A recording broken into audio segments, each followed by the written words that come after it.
Hello everyone, welcome to Analysis Tutor. My name is Chetin. So I think you people are doing great.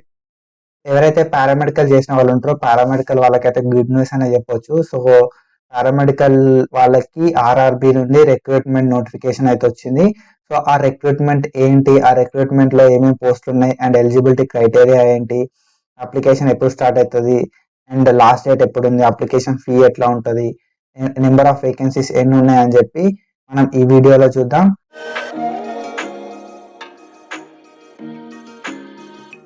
Railway నుండి అయితే ఈ notification మనకు వచ్చింది. ఈ railway నుండి వచ్చిన నోటిఫికేషన్ లో మనకు 1376 పోస్టులు అయితే వేరియస్ పారామెడికల్ కేటగిరీస్ లో ఉన్నాయి.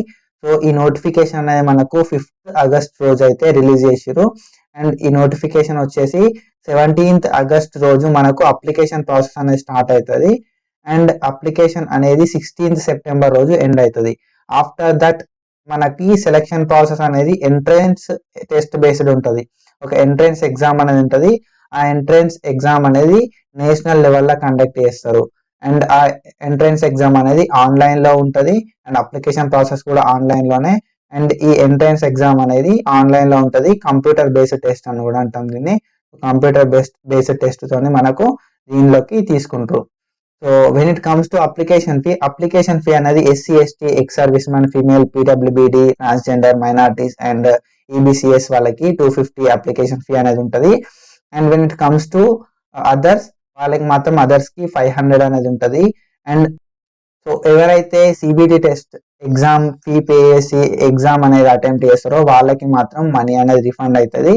So depends upon the amount they paid. 250 pay చేసిరా, 500 పే చేసిరా అనే దాన్ని బట్టి బ్యాంక్ ఛార్జెస్ డిడక్షన్ అయిపోయిన తర్వాత మనకు మళ్ళీ రిఫండ్ అనేది అవుతాయి. ఎవరైతే సిబిటి టెస్ట్ పర్ఫామ్ చేస్తారో వాళ్ళకి మాత్రమే ఈ ఎగ్జామినేషన్ ఫీ అనేది రిఫండ్ అవుతుంది.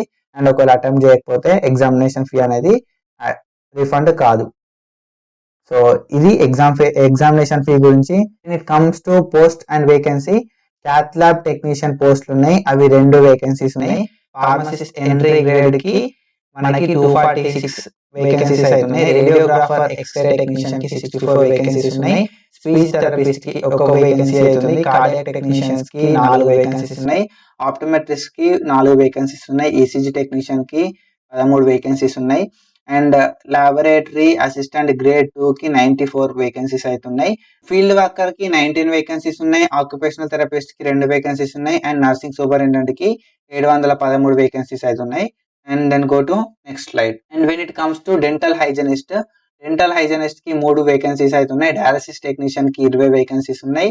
Health and malaria inspector grade 3 కి 120 వేకెన్సీస్ అవుతున్నాయి.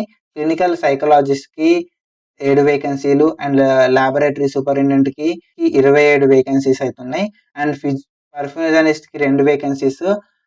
ఫిజియోథెరపిస్ట్ కి గ్రేడ్ 2 కి 20 వేకెన్సీస్ అయితే మనకి ఉన్నాయి. ఈ నోటిఫికేషన్ గురించి ఇంకా ఇన్ఫర్మేషన్ కావాలనుకుంటే కింద కామెంట్ చేయండి. ఆఫ్టర్ దట్ మనం ఎగ్జామినేషన్ సెంటర్స్ ఎక్కడ ఉంటాయి అండ్ ఎగ్జామినేషన్ లో సిలబస్ ఏముంటుంది, ఎన్ని మార్క్స్ ఉంటుంది అనేది మనం డీటెయిల్ గా డిస్కస్ చేద్దాం. అండ్ ఎడ్యుకేషనల్ క్వాలిఫికేషన్స్ ఏమేమి ఉండాలి, ఎక్స్పీరియన్స్ ఏమి ఉండాలి అనేది కూడా ఈ వీడియోలో మనం డిస్కస్ చేద్దాం. So thank you, signing off.